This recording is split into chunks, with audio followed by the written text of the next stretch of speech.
Gaza ignites. Rocket fire exchanged for a fifth day. More civilians are killed and the situation is getting worse.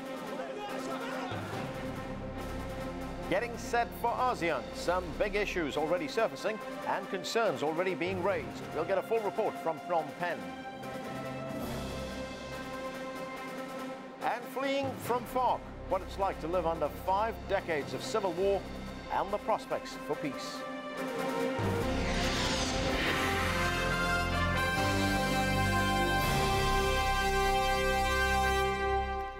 Hello and welcome to our Washington Broadcast Center. I'm Anand Naidu. Thanks for joining us. We begin in the Middle East, which has seen some of the deadliest violence on the Gaza Strip in the past several years. The exchange of rocket fire is continuing with no sign of letting up. In fact, both sides say things may only get worse. Just a short time ago, a Hamas medical official reported 11 Palestinian family members were killed by an Israeli missile. Nearly all were women and children. It's the deadliest single incident in the 5 days of fighting. Israel says it was targeting a senior commander of rocket operations. All the while, talk of a possible Israeli ground operation into Gaza is gaining steam. World leaders from the EU to the United Nations, from the Arab League to the United States, they're all pushing for a ceasefire and return to the negotiating table.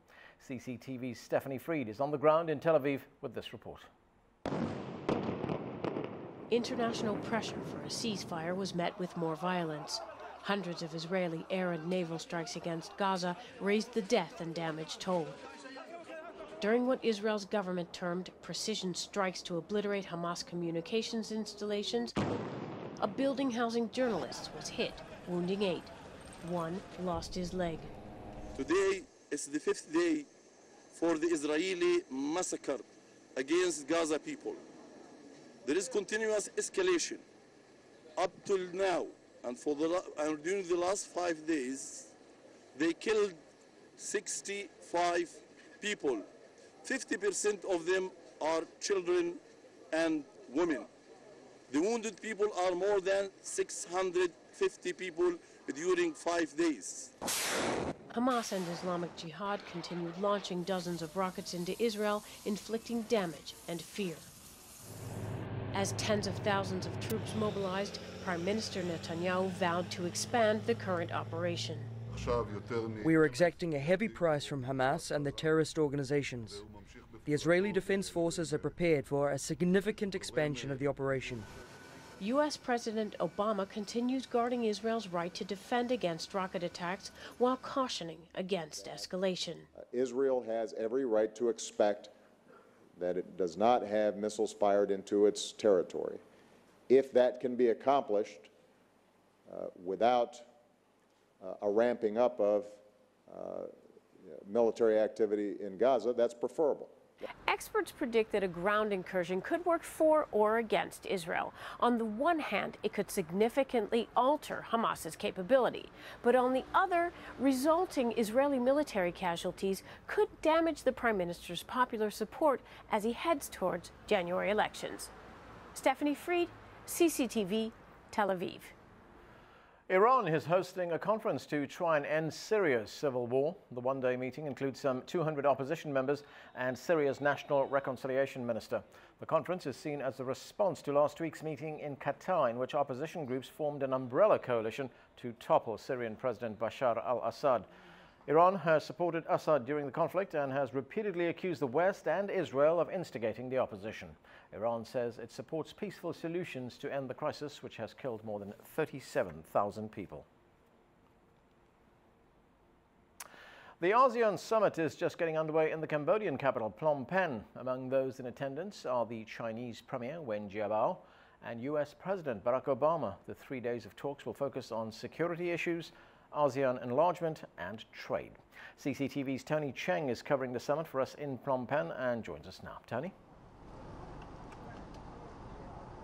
Thank you very much. Yes, it's going to be a lot of attention here in Phnom Penh. It's never seen an event like this. The Cambodian capital playing host to 10 ASEAN leaders, a US president, the Prime Minister of India, New Zealand, Australia.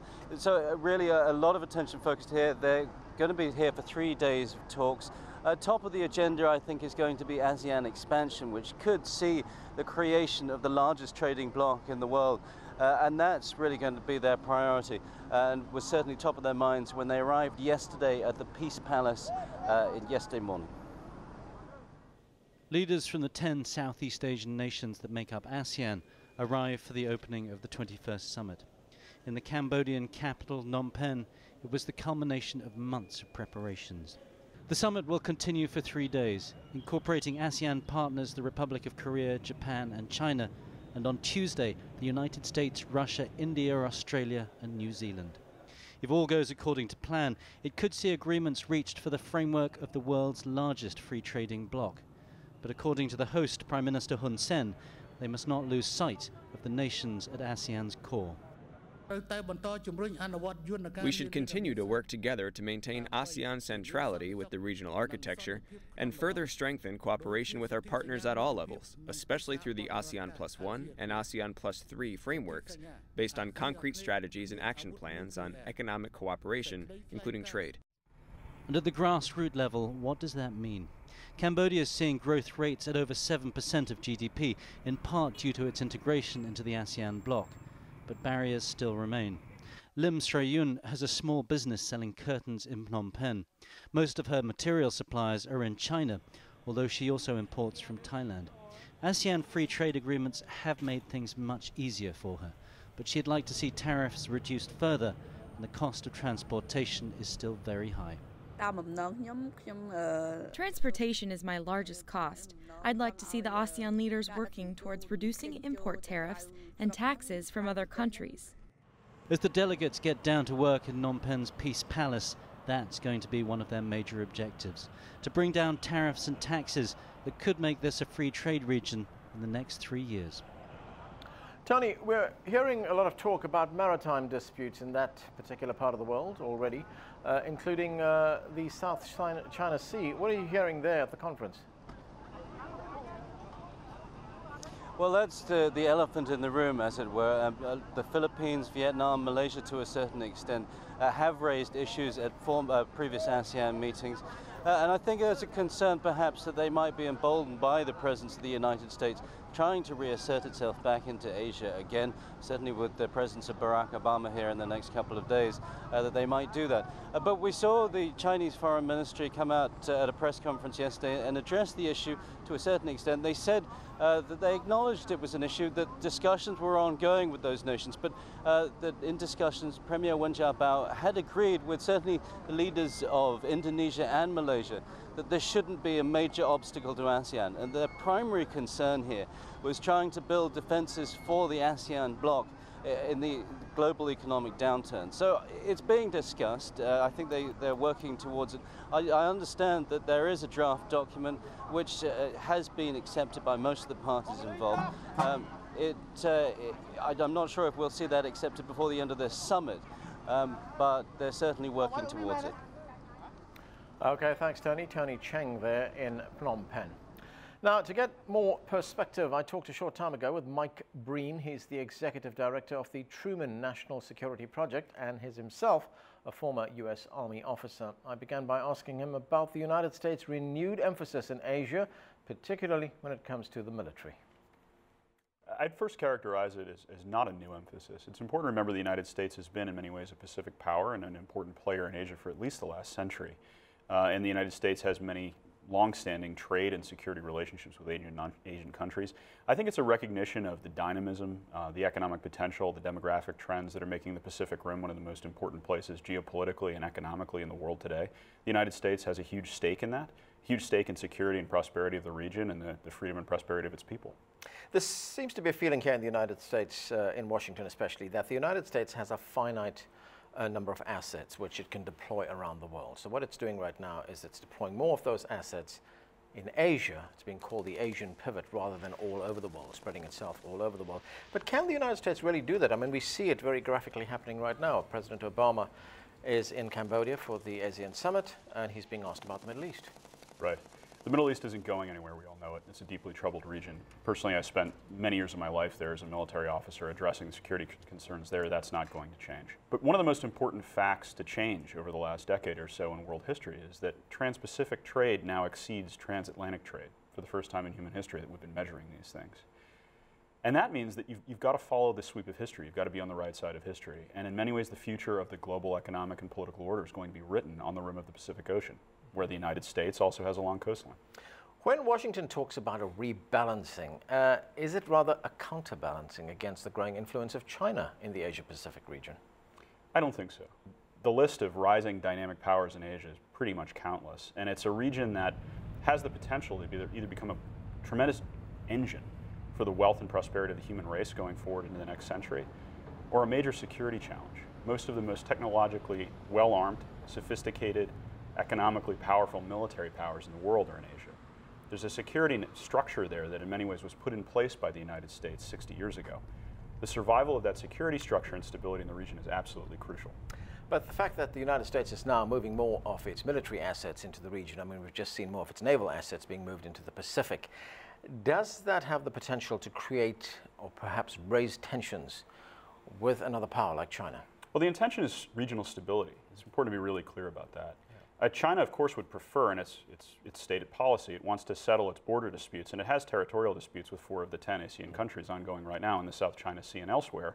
China would prefer to settle those disputes in one-on-one confrontations or conversations, depending on your choice, with those countries. The United States and the ASEAN countries favor a roadmap approach that incorporates the entire region.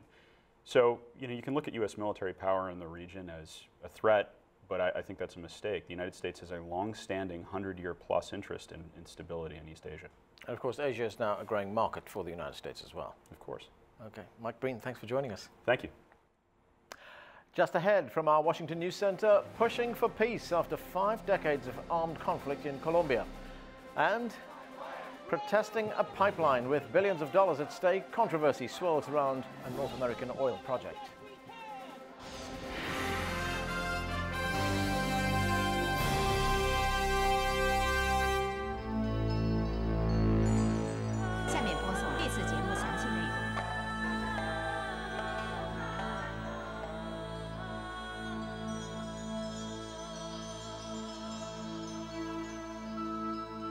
Across China, every day, 700 million people watch the channels of China Central Television.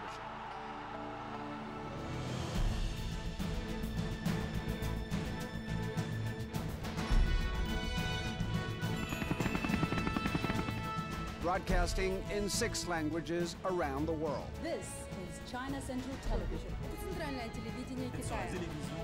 Esa es la televisión central.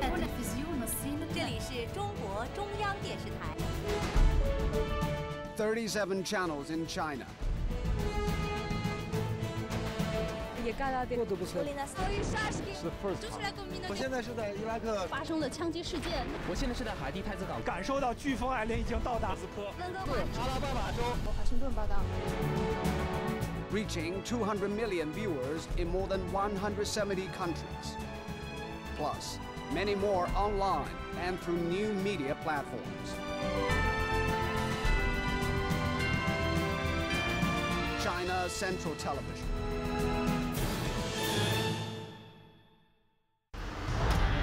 Take a spark of intuition and a helping of inspiration. A dash of contemplation and a heap of experience. Add a good handful of character. Then turn on the heat.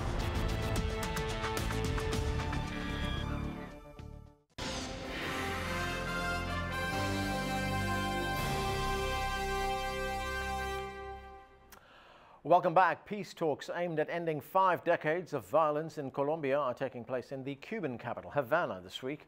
The meetings are the first direct talks between Colombian delegates and the left-wing FARC rebels in a decade. CCTV's correspondent in Colombia, Michelle Begay, takes a look now at what it's like to live under the permanent shadow of armed conflict. The city of Bogota is like any other city. People rushing to go to work, trying to make a living, or simply looking to get through the day. But most of these people also have to deal with one added reality. Colombia is living through almost 50 years of armed conflict. Even if we live in the city, it still affects us. We see it in the economy and socially. The violence we live through is very difficult. That is why if someday we find peace, this will be paradise. The armed conflict may not be playing out on the streets of Bogota. However, in Colombia's capital city alone, each year, 41,000 people arrive seeking refuge from the violence. According to the non-government organization CODES, that campaigns for human rights, in Colombia, more than 800 people a day are internally displaced by violence. These people travel from violent rural areas to the cities, where they hope to find some peace. When they arrive at the bus terminals, there is one organization there to receive them and lend a hand, the Foundation for Attention to the Migrant, run by the Congregation of Missionary Sisters Scalabrinianas. Those who need a place to stay go to a safe house, where Sister Martha takes them in. We help them get settled with their first month's rent because many arrive only with the clothes they have on. Solteni Martinez is one person who has found comfort with the sisters.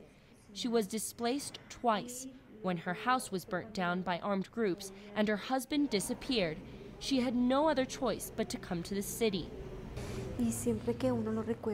When I think about it, it still hurts. It's a wound that's there. It may not bleed, but it hurts. The sisters help the refugees find homes and build new skills to work in the city. They even provide psychological help. If Colombia doesn't find an end to the conflict soon, the migration of people will continue. And for those who have lost it all, there is a comfort in knowing that there is one place where they can receive the love and attention that is missing during times of war. Michelle Begues, CCTV, Colombia. With the U.S. presidential election now over, the controversial Keystone oil pipeline is back in the news. It would run from Canada's oil sands fields to the Gulf Coast in the United States. But the idea is generating deep divisions between those who support the project, mainly big business, and environmentalists who say it will destroy sensitive ecosystems and threaten a vital aquifer in the Midwest. CCTV's Nina Donahue is at the White House with more on the Keystone project. Nina? Yes, well, on the one hand, Anand, this project could really give America a greater energy independence, but for many interest groups and businesses and residents that live in the path of this proposed pipeline, the cost just seems too great. A 17,000-mile-long pipeline that could create thousands of jobs, energy security, and carry over 800,000 barrels of oil per day. A long-delayed project stretching from Alberta in Canada through the Dakotas south to the Gulf of Mexico. Its proposed extension, running through the environmentally rich Nebraska sandhills and the Ogallala Aquifer, which supplies 30% of America's irrigation and drinking water, is mired in political point scoring. In January, Republicans pushed Obama to make a fast decision, calculating it would affect his re-election chances. The president is selling out American jobs for politics. Their presidential candidate, Mitt Romney, campaigned on approving the pipeline on his first day in office. We're going to bring that pipeline in from Canada. How in the world the president said no to that pipeline, I will never know. Obama initially denied the January permit, citing environmental concerns. The builder, Calgary-based TransCanada, revised its proposed route through Nebraska's Sandhills region. The plans were resubmitted in May and were approved. Stop this dirty pipeline plan! Environmentalists and clean energy advocates are up in arms over Obama's about turn. Activists from 350.org held a large protest outside the White House Sunday. Also this week, a World Wildlife poll, saying 44% of voters say the government's not doing enough to protect clean air, water and other natural resources. 14% say the government is doing too much, and 65% say political leaders need to act now to prevent future environmental problems. An American Petroleum poll, on the other hand, says 75% of voters favour the pipeline, with only 17% against. The Keystone's existing leg, running through the Dakotas, Nebraska, Kansas and Missouri to Illinois, has leaked more than a dozen times, prompting regulators to suspend the oil flow in May and conduct inspections. And the second big risk is around the greenhouse gas emissions that come from the oil that's being piped through this pipeline. The oil is coming from tar sands in Canada, which is dirtier oil. It produces about 15% more greenhouse gas emissions than conventional oil. Well, just two of the risks there associated for the environment if this pipeline is completed. But our expert also told us, Anand, that a far worse scenario would be if there was no pipeline at all and the oil was instead transported by rail or road. Thanks, Nina. Nina Danaher there at the White House. Now, for the first time, Jaguars and Land Rovers will soon be built in China. The owner of those brands, Tata Motors, is teaming up with Chery Automobile Company to build a manufacturing plant in Shanghai. Together, the two companies are investing nearly 11 billion yuan, or nearly $2 billion US. It's not clear which models will be built there, but the plant is slated to open by 2014. And as we speak, markets are beginning to open for a new week of trading across Asia. So what's on investors' minds there? Let's send it over to Kathy Yang in Hong Kong. Worries over America's fiscal cliff failing to damp investor sentiment here, Anand. Hope floats from Sydney to Seoul to Tokyo that politicians in the U.S. will resolve the budget impasse. Shares in Sydney tracking Wall Street's gains, up over 0.5%, while those in Seoul recovering from Friday's lowest close since August 3rd. And in Tokyo, investors there finding additional incentive from next month's elections. The Nikkei 225 index in Tokyo opens up over 1.25%, hitting its highest level since September 21st. Traders reporting big buy orders from foreign brokers ahead of next month's elections, where Japan's opposition party is expected to win and increase pressure on the central bank to ease monetary policy. The yen's continued drop also helping lift exporter shares further in Tokyo, the Japanese currency hitting a 7-month low to the US dollar. The Bank of Japan starts its two-day policy meeting today, and strategists expect no change, though the Asian Development Bank is urging for further easing. We do expect BOJ to become more aggressive, especially by next spring when the Shirakawa goes and LDP gets elected into the government. If the Bank of Japan further strengthen accommodative policy or loosen monetary policy stance further, I think the yen would be stabilized at more realistic level. A different picture in China. Investors still unclear what kind of changes the new leadership in China will make. And that uncertainty has driven stocks in mainland China and here in Hong Kong to their second straight weekly loss. Young Hao Pu of UBS, though, is convinced now is the time to buy, particularly Chinese plays listed here in Hong Kong. Now, Chinese economic momentum seems picking up, and the monetary policy also been supportive. So in that sense, I would expect the Chinese equity market, particularly H-share market, to continue to outperform the other markets. We're keeping a close eye on Chinese developers as well as banking shares following a third month-on-month pickup in home prices in China. Data released earlier Sunday added to evidence of a recent mild recovery in China's property market, further frustrating the government's efforts to temper prices. Back to you, Anand. Kathy Yang in Hong Kong, thank you. Now, coming up, ideas and innovations to live a greener, more eco-friendly life. We're taking you inside a festival in Los Angeles. Plus, first, Ganyam. Now all the rage online is about living Laovai style. We'll explain in 2 minutes.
International news with the global perspective. World Insight is the only program with analysis from around the world, with lively discussions and feature reports. Tune in each week for World Insight, only on CCTV News.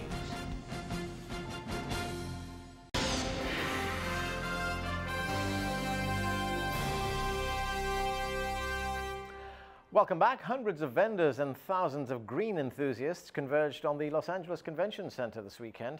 LA is one of 5 major cities across the country holding a so-called Green Festival. CCTV's Yakenda Magahi explains what it's all about. On their behalf, it is the largest environmental consumer gathering in the United States. One organizers say just may be the biggest green festival ever. We only use the highest quality oils inside. This one helps people to stop migraines and headaches. From fair trade businesses to eco-friendly farming, the LA Green Festival featured products made from the earth, byproducts of food made into jewels, and car parts too. So these pellets are 70% wheat straw and 30% polypropylene. This machine takes these pellets and using high pressure and heat will melt them down very quickly. The result? A stronger plastic made from food waste, now used in Ford doors. One of the coolest things about this Green Festival is you get to taste, touch, and feel all of the coolest new green products and the latest cutting-edge technology. Like this infrared Therasauna, which unlike traditional saunas is supposed to reduce inflammation and remove body toxins at a lower heat. It's kind of like a facial for the entire body. Beautiful healing energy. That midnight energy thread. Indeed, the entire event put a huge emphasis on health, sometimes in the most shocking ways. See that little light white slimy thing right there? That's a little parasite. Everybody has parasites. Nobody likes to think about it. Do I need to go to the vet? No. Wow. Can we just go on the record here as saying she has the worms? I don't have worms. You got a lot of gookie yuck. What is all that? That is the good gookie yuck. Okay, that slimy gray stuff is mucus. Now A primer in how toxic both our bodies and our planet have become, but also a reflection of what the future could hold. Yakenda Magahi, CCTV, Los Angeles. An American living in Beijing has made a spoof of the hit song and video Gangnam Style. Check it out.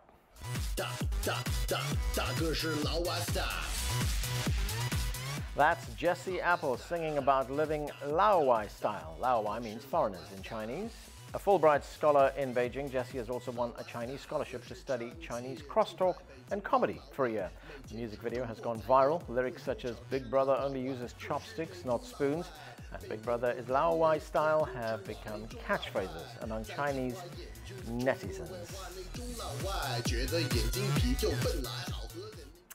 And that does it for our World News coverage this hour. Stay tuned for America's Now. They'll go in depth into the horse racing industry. That's coming up in 30 seconds.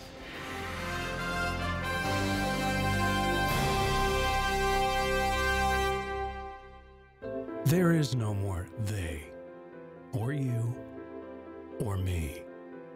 In today's economic landscape, there is only we. An interconnected world of business, trade, and investment. Daily coverage told simply, with insight and new perspectives. Biz Asia America, our world of business.